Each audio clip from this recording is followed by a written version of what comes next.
Hello guys, আপনারা দেখছেন এখানে 5টা গুটি আছে। তো এই 5টা গুটি আমি এক হাতে ফিনিশ করবো, তো আবার বাম হাত দিয়ে।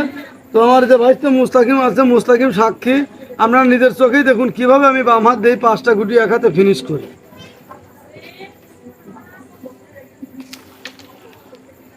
অলরেডি কিন্তু আমি 3টে গুটি পকেট করে ফেলেছি, আর 2টা গুটি বাকি। তো এই 2টা গুটি নিতে পারলেই কিন্তু এটাও কিন্তু একটা কিরাম জগতের একটা কিরাম জগতের একটা ইতিহাস। কারণ 5টা গুটি এক হাতে ফিনিশ করা এটা কিন্তু জবতব কথা না। তো আপনারা শেষ পর্যন্ত দেখুন কিভাবে আমি এই 2টা গুটি ইনশাল্লাহ ফিনিশ করার চেষ্টা করি।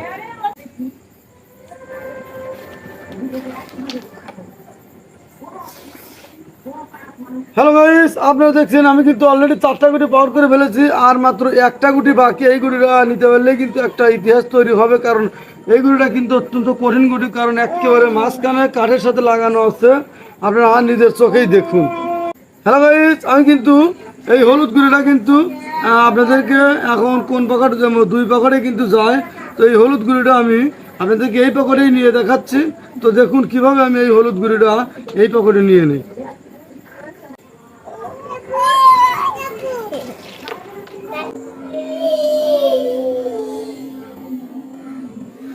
হ্যালো গাইস, আপনারা দেখলেন আমি কিন্তু 5টা গুটি কিন্তু এক হাতে ফিনিশ করলাম। আমার ভাইতে সাক্ষী নিজের চোখেই দেখলেন, সে কিন্তু অবাক হয়ে গেছে আমার গুটি খেলা নিয়ে দিয়ে।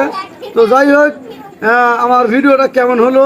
তো মুস্তাকিম, আমি যে ফিনিশিংটা দিলাম এটা কি আসলে ফিনিশিংটা সম্ভব নাকি অসম্ভব ছিল বলো? অসম্ভব ছিল। এটা কিন্তু অত্যন্ত কঠিন ছিল। সেই কঠিন কিন্তু আমি ফিনিশিং দিয়ে কিন্তু সেটা সম্ভব করে ফেলেছি। তো আমার ভিডিওটা কেমন লাগলো তোমার? তো যাই হোক, আপনারা দেখলেন ভিডিওটা কিন্তু মুস্তাকিম বলছে ভালো লেগেছে। তো সেই ছোট বাচ্চাটির মুখের দিকে তাকে একটা লাইক দিবেন, একটা কমেন্ট করবেন, আর ভিডিওটা কেমন হলো অবশ্যই একটু কমেন্ট করে বলবেন। ভালো থাকুন, সুস্থ থাকুন।